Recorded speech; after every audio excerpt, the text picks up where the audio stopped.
Olá, como vai?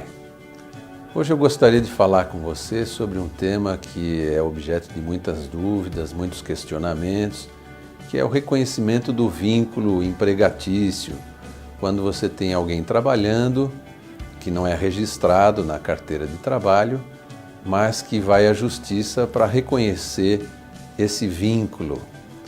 Então, esse tema ele é importante porque ele traz um grande risco para a empresa. Às vezes não é só um empregado que vai à justiça buscar esse tipo de direito, então ele traz algum risco para a empresa e ele é importante para o empregado também, tendo em vista a compensação que ele pode trazer. Bem, a reforma trabalhista, ela mexeu também nessa questão.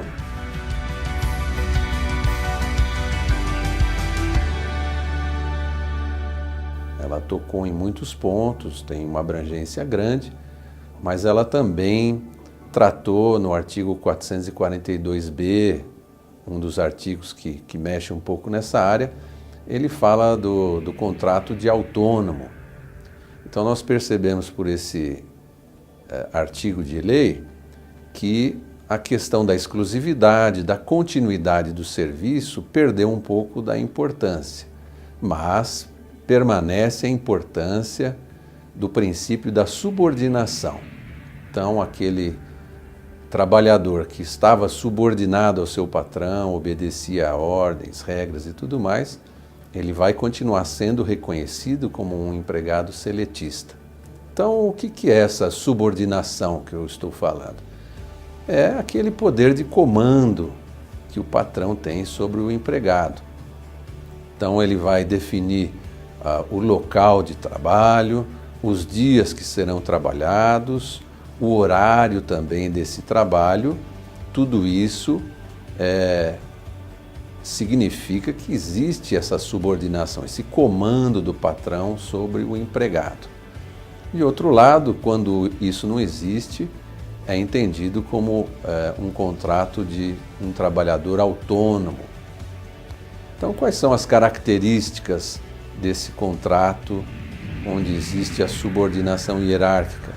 Tem a jornada definida, tem o horário, tem o patrão pode suspender, pode advertir o seu empregado, tem obrigação de comparecimento, tem aquela série de regras que são previstas na lei que o patrão faz o empregado cumprir no interesse da sua atividade, do seu negócio. Quando não existe esse vínculo, essa subordinação, nós entendemos que está se falando de um contrato de autônomo. E quais são as características desse contrato de autônomo? São exatamente as características contrárias ao contrato onde existe a subordinação. Então, o autônomo ele pode, por exemplo, prestar o serviço num horário alternativo. É como você contrata um encanador para resolver um problema na sua casa, ele vai combinar o dia e o horário com você, ele não vai no dia e no horário que você determinar. Ele tem uma independência no trabalho dele, isso vai ter que ser combinado, acertado entre as partes. Isso é um sinal da autonomia.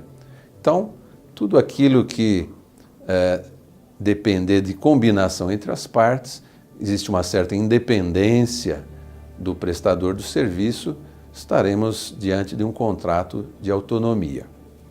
Então, em face dessas mudanças que nós abordamos agora, fica claro que o elemento mais importante para a existência desse vínculo empregatício é efetivamente a subordinação. O fato de você comprovar, então às vezes existe o profissional que a gente chama de PJ, a pessoa jurídica. Ele às vezes deseja pedir o vínculo empregatício, aquela prova de que, olha, eu emiti nota fiscal, todas sequenciais para a empresa. Essa prova já perde um pouco da sua relevância. Por quê? Porque ela é uma prova da continuidade, da exclusividade, mas isso perdeu força com a reforma trabalhista. A prova importante vai ser mesmo da subordinação. Então, por exemplo, nós temos trabalhadores que o patrão ele escreve um bilhetinho, faça isso, faça aquilo. O empregado guarda o bilhetinho e isso vai ser uma prova dessa subordinação que nós estamos falando. Então, a prova importante para esse tipo de demanda, que é muito, onde existe dúvida e é muito importante, no final é a subordinação.